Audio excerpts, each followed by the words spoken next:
欢迎来到新闻频道。当您订阅频道时，演员们会很高兴。强抢携手，谭松韵、刘学义《兰香如故》震撼首播，古装权谋剧又添名作，空降还能秒上热搜。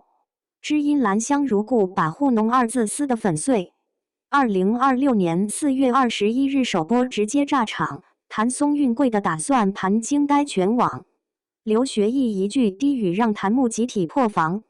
这部剧刚开播就立下规矩，别拿工业糖精糊弄观众，历史本身的硬核，足够刀的人半夜坐起来拍床板。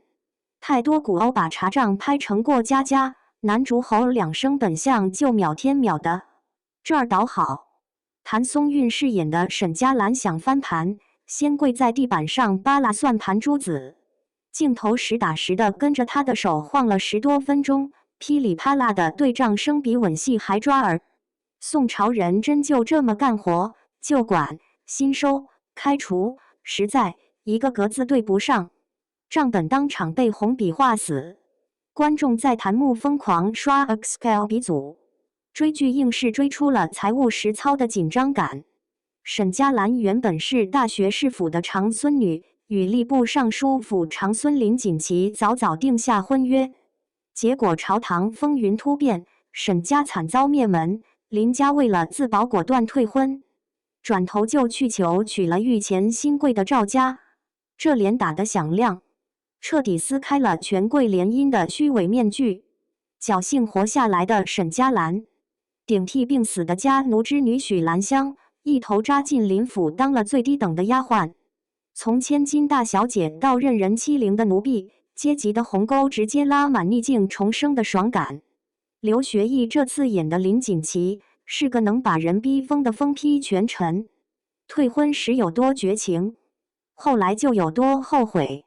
原以为丫鬟许兰香只是个乖顺的解语花，没想到她步步为营，明面上顺从听话，暗地里早就布下了天罗地网。雪夜剖白，书房对峙，朝堂护妻。看预告里刘学义那眼神，从狠厉到卑微，再到痛苦挣扎，把追妻火葬场的虐爽感直接拉满。这男主的人设极其带感，融合了史弥远的阴狠与张居正的爹味。表面上是呼风唤雨的权臣，背地里却被孝道和内耗折磨成麻花。有一场戏，他刚用考惩法逼的下属连夜改条例，转头就跪在祠堂给老娘请罪。天亮之后，他又面不改色的把恩师发配去了岭南等死。刘学义演到极致时，没吼没摔杯子，就低低丢下一句孝字底下也是刀，没有刻意煽情，却让观众瞬间共情了古代人在礼教枷锁下的窒息。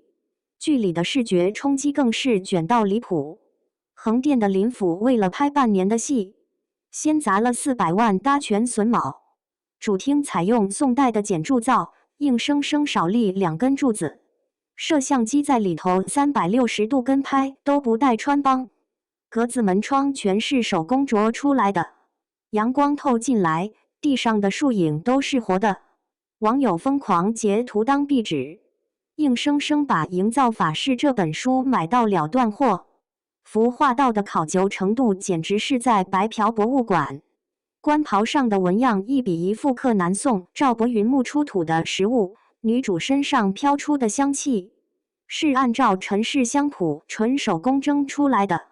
沈佳兰第一次见林锦旗，地上的一炉雪中春信正是当年韩世忠送给岳飞的同款，表面上是客套问安，实际上是借香味警告对方雪里藏刀。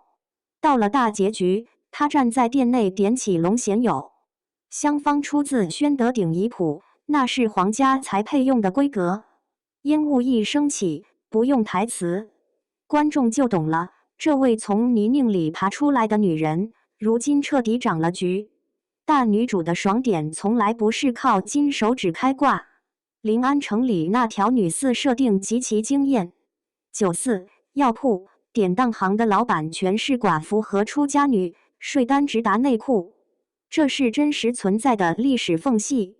沈佳兰带着小姐妹组建女子商帮，明面上给夫家挣足面子，暗地里打通漕运、相要和丝绸，硬生生养出了一支属于自己的死士队伍。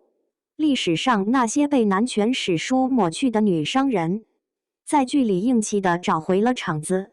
云和数据跳出来说话，宋代制度史、乡文化和服饰书的销量普涨了35%。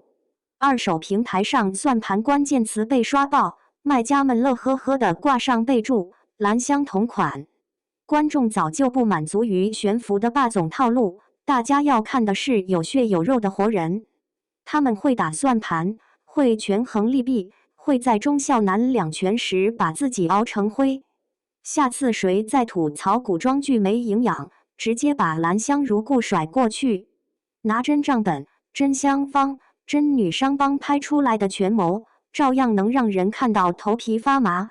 历史本来就足够带感，瞎编乱造才是对古人最大的不尊重。